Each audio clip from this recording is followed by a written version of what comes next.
Perfumes from Dubai, perfumes from Kuwait. Today, perfume from Saudi Arabia. Here's some codes to save you some cash on your next Middle Eastern niche or designer fragrances. What's going on, guys? My name is Neeb. Welcome back to AROMATIX. We're going to be talking about a Saudi Arabian perfume house, and this is the brand of Lavern. Today, we're going to be talking about this fragrance right here, and it's called Blue Lavern. The box is simple, but elegant at the same time. It's got this felt cutout. There's a note in here. Lavern was born in 2015. And 5 by 5 brothers and a bunch of, descriptive breakdown. The fragrance itself comes in this frosted blue glass. I'm colorblind. If it's not blue, then they've deceived me with the name, and my eyes have deceived me. Well, they've been deceiving me my entire life. But anyways, the cap on this is just this circle wooden sphere, and there's also this little panther on the front. Let's take a look at the atomizer on this. Not bad. So the scent profile of this one is going to be fresh ambroxan based with some incense and slightly spicy. So at the top, we've got the lemon, saffron, and some pink pepper. Biorose is also known as pink pepper. And then we've got the most notable incense, patchouli, jasmine, cedar, and musk. So this fragrance really smells like a lot of what you see in those notes, except for the fact that they don't mention the ambergris or the ambroxan, which this is heavily inspired by, or dosed in, I should say. And I get a combination of two fragrances, but before we go there, I want to tell you guys what I get with this fragrance.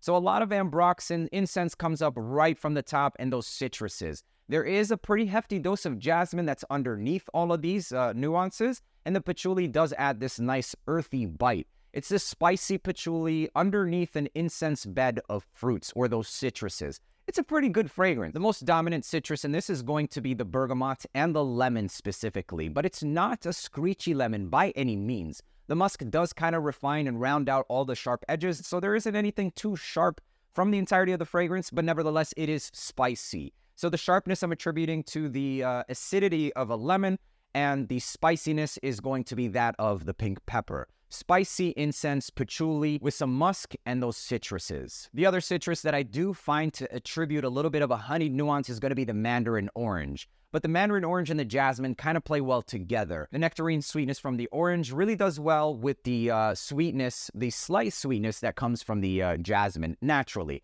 Smells kind of like this honeysuckle vibe.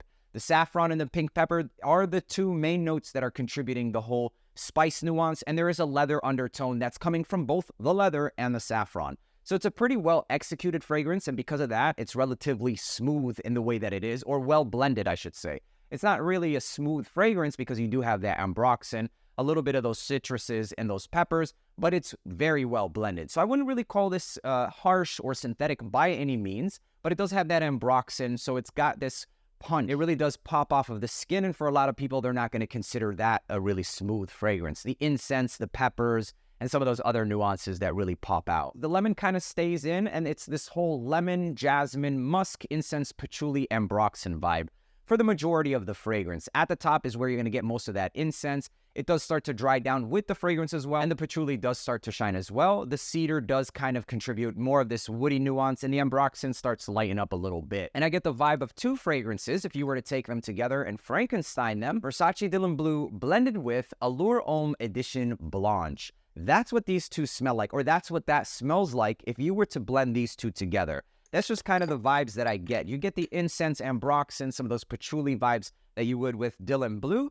And then you have that jasmine, the musk, and the lemon citruses that you have with Allure Homme Edition Blanche. But it does it in such a good way. The performance on this bad boy is great.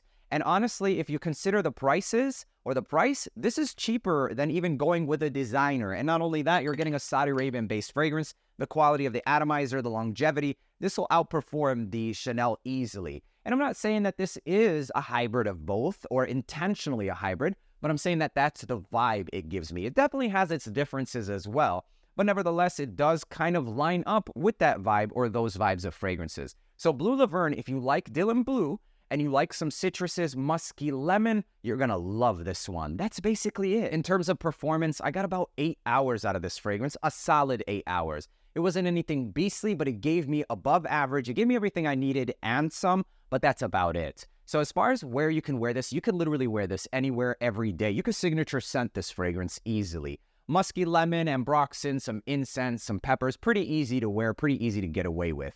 It is a fragrance, though, that the sillage can be overbearing. So although it didn't last more than 8 hours, it is extremely strong. So you have to spray accordingly. but I personally would rock this anywhere. I would even wear this to the gym. However, it's not going to be for everybody for the gym. I like denser fragrances, incense, patchouli, whatever, citruses. It's all good. Ambroxan, I'll wear Dylan Blue to the gym. If you don't wear those types of fragrances to the gym, I'm not telling you to wear it there, but nevertheless, it is pretty versatile. Yeah, it's a really good fragrance. It's not going to be anything that, you know, it's lemon forward, but it's definitely there and done in a very smoothened out way, not too acidic by any means. Not bad of a fragrance, a pretty good experience, and I really enjoy this one. I think the masses will love this fragrance as well. It's like mass appeal, but enhanced. It's definitely better than something like Dylan Blue.